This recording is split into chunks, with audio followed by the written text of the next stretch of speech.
As society evolves and develops, so does animal agriculture. We have embraced an industry that permits the abuse of animals. On your mind, it's in your mouth, it's pork, and it's catching on. The other white meat. Taste what's next. On time, we'll be done with chores by 9. All the cattle lined up nicely in rows.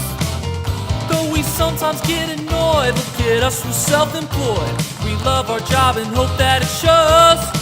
And we'll be taking care of livestock every day. Taking care of livestock. Pitching hay, we've been Taking care of livestock. they're both fine. Taking Early 20th century, the United States of America's transition into urbanization called for a much larger market of meat the country had ever seen before. As one of the top global exporters of beef and pork, the methods used to produce this meat can be astonishing. Whereas in Europe, the quality of life of animals in the factory farms are surrounded by a much healthier and happier environment than before the 20th century. Instead of downgrading like the US, they have upgraded. In the continent of Europe, the European Unions, which is a political and economic organization, 27 countries have adopted a legislation that protects farm animals. Directive 9858 EC sets general rules for the protection of farmed animals. They are often referred to as the 5 freedoms. The 5 freedoms are as follows. 1. Freedom to express normal behavior. This means that a farmer has to have the adequate installations for the animal to behave like it would in nature. In other words, a pig must have the space to go and play in the mud, a cow must be able to graze green grass outside, not be locked up in a stable tied to a pole. 2. Freedom from thirst, hunger, and malnutrition. This means to make sure that the animal has access to fresh water at all times, and that the animal has a diet in place to maintain health. 3. Freedom from discomfort. This means providing a safe shelter and comfortable environment for the animal to rest. In other words, making sure the animal does not have to swim his way across a river in order to get to a shelter. 4. Freedom from pain, injury, and disease, ensuring that if the animal does get sick or injured, a treatment will be provided quickly. 5. Freedom from fear or distress, making sure that the environment and treatment the animal is surrounded by will not cause mental suffering. On top of these 5 freedoms, from 1981 to 1999, 5 different countries banned different methods of caging for animals. Sweden, the Dutch, and West Germany banned battery cages from being used because they were considered cruel. The British, on their side, banned the veal crate and the intensive confinement of sows because of their cruelty. Meanwhile, in America, the efforts to protect the well-being of animals is close to non-existence. Although Americans are promised by many companies' advertisements their meat is raised free from abuse and cruelty, sadly, this is far from the truth. This is because modern industrial farming places more value over efficiency than being morally correct. It also helps that the government does little to stop these corporations. Currently, there are only 2 federal laws in place for transport and slaughter.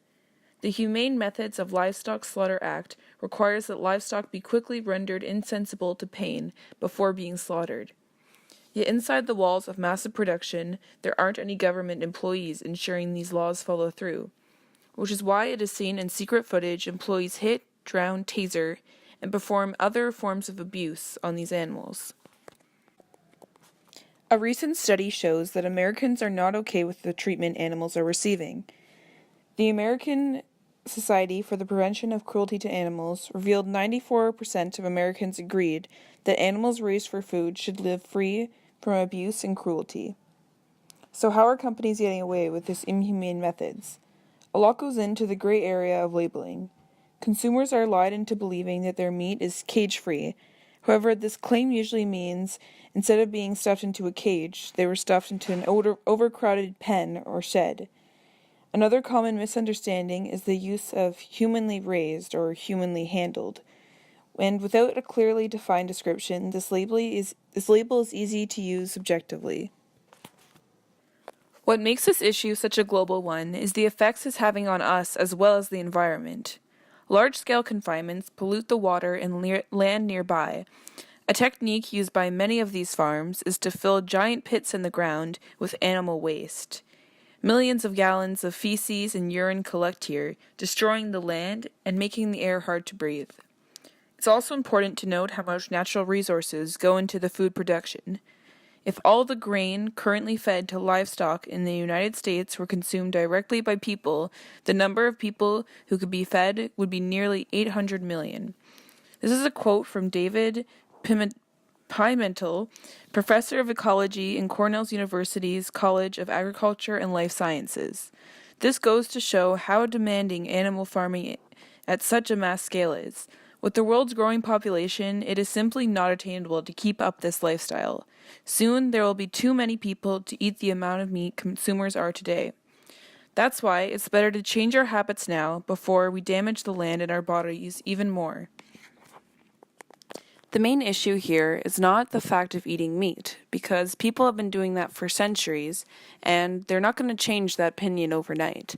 The issue is how we go about getting our meat. The amount of meat has been growing steadily over the last few years in America. The NPR's data shows America consumes 270.7 pounds per person a year. That's more than any other national average. And compare this to the European environmental studies that Europeans consume 105. That's a pretty big difference. America currently butchers more than 20 billion animals annually in unspeakable ways. But by looking at Europe, we see that it doesn't have to be done so cruelly. Although in no way Europe is a perfect example, by following basic humane laws against animals, their treatment is far, far much better. It's time for our society to take action against the corporations serving us unethical food. We, the consumers, are the only people who can take a stand for animals without a voice. In order to protect the fleeting environment, the health of our bodies, and society's moral standards. Because when we stoop low and accept these conditions, it reflects who we are. It's time to take notes from other countries and change the way we do things.